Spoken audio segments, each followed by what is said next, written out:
This is a fight that didn't play out the way that I expected. To be honest, man, it actually was playing out exactly how I expected until it didn't. So I said Charles Jourdain versus Lando Vannata. This is going to be a fun back and forth fight. However, I think Lando Vannata has the speed advantage. I think he's more experienced. The combinations are going to be better, and he has an edge in the grappling.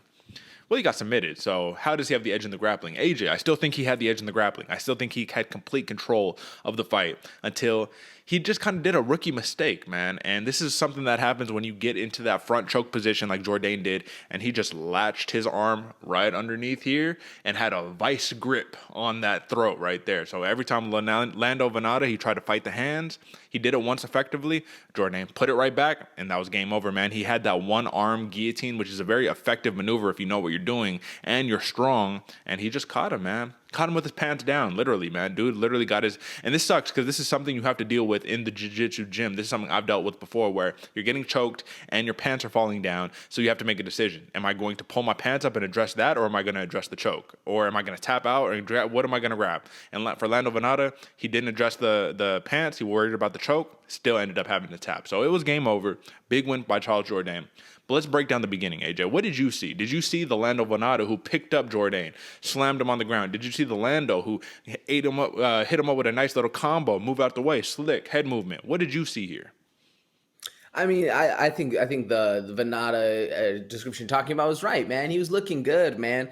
Vannata, who's landing those big body kicks, he's seeing it. He's looking good. He's on the front foot, kind of going. But at that exact same point, man, what I saw in the fight was Jourdain reading all of that, seeing it, being the patient guy we were talking about, that Muay Thai style, stalking you down, seeing what's going on, allowing Lando Vannata to kind of come off, hit his combos, fire off a couple rounds a little bit, kind of start feeling himself, getting in that flow. And then Jourdain said, "Oh, okay, yeah, you hit me with one good one. I saw what it is. I know what you're doing. Next time you throw it, I'm landing a big left hand, dropping you." That's what I saw, man. It looked good for Lando Vannata. He was starting off real nice until Air Jourdain over there was trying to get his reads. He started seeing the things that Lando Vannata was throwing, and then that's really where the unraveling of Vannata started to happen for me, man.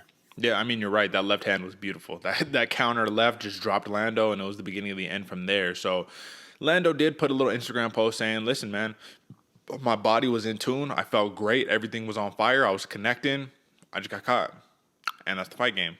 So Jourdain gets the win. But AJ, if this would have went 3 rounds, I mean, what do you expect? It went 3 rounds. We both picked Vannata, but from the little bit that we saw, there was a total combined significant strikes of 12 between both of these fighters. So it was short. We didn't get to see much. But what do you predict if this fight did go 3 rounds? If it was 3 rounds, I still have Vannata, man, running around, kind of staying from the outside, picking things apart, looking smooth like he was, because he was looking smooth, man. He was staying away from stuff. He just got caught. Big left-hand counter. And the thing is he landed a beautiful straight kick right up the middle on Jourdain. Mm-hmm. So then he thought, okay, I'm doing good. And he was looking nice until he wasn't. Absolutely, man. So for Charles Jourdain, this is actually his first submission win of his UFC career. He has 4 total, but this was the first one in the UFC. So this is not something that we've seen from him at the highest of levels. And he calls out Edson Barbosa after his win. And he says, "Hey, Edson, I just want to let you know, I'm not going to try to take you down, bro. First one to drop. That's how we're going to go. Either I'm going to die or you're going to die, but someone's going to die." And that's why you got to love Charles Jourdain for that, because this win over Lando Vannata, even though it was one of those odd ones where you just snatch up the guillotine and that's it, this is proving that he is surpassing these levels, that he's getting to that next stage, that next echelon, the next tier of elite fighters. So shout out to Charles Jourdain.